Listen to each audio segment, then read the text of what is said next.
Good morning. Let's do verse 24, 25, kind of couple them together.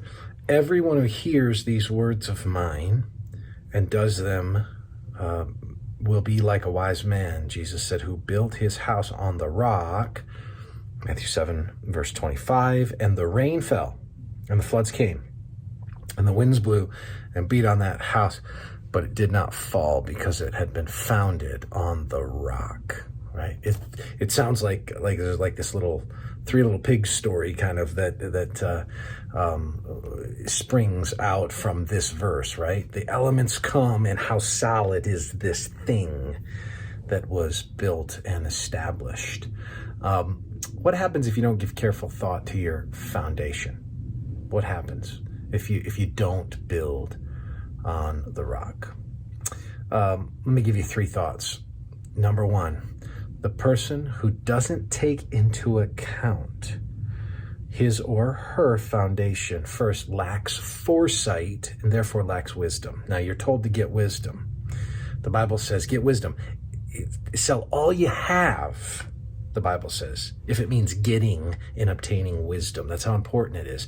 That's why a teachable spirit is so important, because you need wisdom. Secondly, the one who doesn't take into account his or her foundation does not appreciate how it is that a life endures. It's like a carpenter that we used to say cob jobs it, meaning like they sort of half do something, or they use a shortcut, or they don't use the right tools. They don't put in a long enough screw. They take the cheap route on something. Well, it can end up causing things to crumble. It can be a safety problem down the line. It can cause, when the elements come, it doesn't endure like it could. So you got to understand how something endures. Think about a couple of scriptures. Matthew 24:35. Heaven and earth will pass away, but my words will never pass away. John 15:7. If you remain in me and my words remain in you, ask whatever you wish and it'll be given to you. The leaning upon and depending upon the words that endure. The words that endure. My words will never pass away. So you go to the word and you build your life on the word. And third, the one who doesn't take into account his or her foundation doesn't take seriously the elements that threaten to undercut his or her life.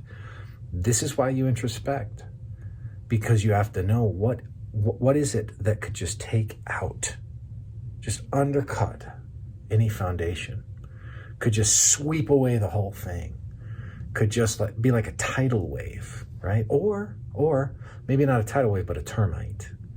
Just begin eating away, and over time, not tending to something, not tending to where you set your eyes, not tending to where you thought life goes, not tending to the things you value, not tending to how you use your speech.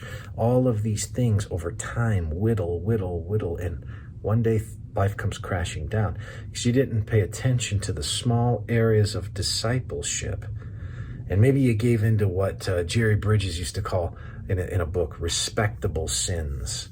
Little things that you could have done differently, and you dishonored God in seemingly small ways, but the seemingly small ways built up. So you got to take those things, right, into account if you're going to be somebody who gives careful thought to their foundation. Give careful thought to it. Take care.